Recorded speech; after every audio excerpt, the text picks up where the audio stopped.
இயேசு நாமத்தில் வாழ்த்துக்கள். எரேமியா 18வது அதிகாரம் 6வது வசனம். இஸ்ரவேல் குடும்பத்தாரே, இந்த குயவன் செய்தது போல நான் உங்களுக்கு செய்யக்கூடாதோ என்று கர்த்தர் சொல்லுகிறார். இதோ இஸ்ரவேல் வீட்டாரே, களிமண் குயவன் கையில் இருக்கிறது போல நீங்கள் என் கைகளில் இருக்கிறீர்கள்.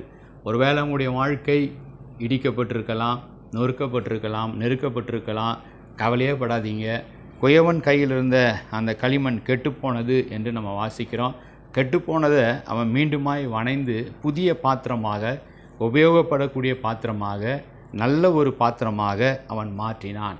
ஆகவே நம்முடைய வாழ்க்கை எவ்வளவுதான் கெட்டுப்போன நிலைமையில், வியாதினால், வேதனையினால், நஷ்டத்தினால, பிரச்சனையினால், போராட்டத்தினால, சத்துருக்கினால, சாத்தானால் எவ்வளவுதான் நம்முடைய காரியங்கள் ஒன்றுமில்லாமல் போனாலும் அதை மீண்டுமாய் வணைந்து ஆசீர்வதித்து உபயோகப்பட வைக்க ஆண்டவரால் முடியும்.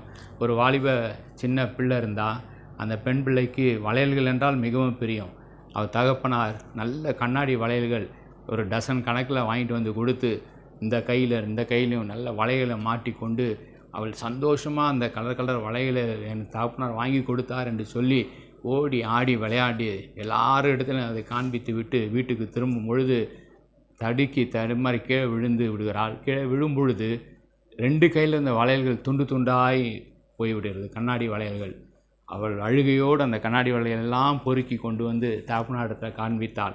தகப்பனார் சொன்னார், கவலைப்படாதம்மா, வளையல் தானே உடஞ்சிச்சு, அந்த வளையலை வைத்து நான் இன்னொரு பரிசை உனக்கு நான் தருகிறேன், சிறிது நேரத்தில் நீ போய் வா, முகத்தெல்லாம் கழுவி விட்டு நீ ரெஃப்ரெஷ் பண்ணிட்டு வா என்று சொன்னார். அவள் போய் உடையை மாற்றி வருவதற்குள்ள அந்த உடைந்த கண்ணாடி தூளலை வைத்து கலிடாஸ்கோப் என்று சொல்லக்கூடிய அற்புதமான ஒரு கருவியை அவர் உருவாக்கி நேராக வைத்து பார்த்தா, அதை சுற்றி சுற்றி பார்த்தால் அந்த உடைந்து போன கண்ணாடி வளையல்கள் விதவிதமான கோலங்கள், விதவிதமான டிசைனில் அது தெரியும்படியான கலிடாஸ்கோப்பாக அதை மாற்றி செய்து வைத்திருந்தார். ஒரு உலக பிரகாரமான ஒரு தகப்பன் கூட உடைந்த வளையல்களை வைத்து இப்படி ஒரு காரியத்தை செய்ய முடியும் என்றால், வானத்தையும் பூமியும் படைத்த சர்வ வல்லமையுள்ள தகப்பன் உடைந்து போயிருக்கிற நம்முடைய வாழ்க்கை, நெருக்கப்பட்டிருக்கிற நம்முடைய வாழ்க்கை, ஒடுக்கப்பட்டிருக்கிற நம்முடைய வாழ்க்கையை சீர்படுத்தி ஸ்திரப்படுத்தி அற்புதமாய் உங்களை என்னை நடத்த அவருக்கு முடியும். அவருக்கு வல்லமை உண்டு, அப்படியே செய்வார். ஜெபிப்போம். அன்பின் பிதாவே, இதோ குயவன் கையில் இருக்கிற களிமண்ணை போல எங்களுடைய வாழ்க்கை இருக்கிறது ஆண்டவரே.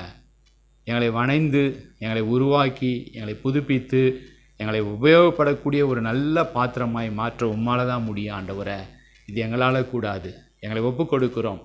உங்களுடைய வணையும் கரங்களுக்காக நன்றி. என்னுடைய வாழ்க்கையை சீர்படுத்துங்க. ஒருவேளை இந்த காலை வேளையில் யாராவது என் வாழ்க்கை இப்படி இருக்கிறதே, இவ்வளவு சீர்கெட்டு போய் இருக்கிறதே என்று ஒரு வேளை கலங்கி கொண்டிருந்தால் அவர்களுக்கான வார்த்தை நீங்கள் தரீங்க.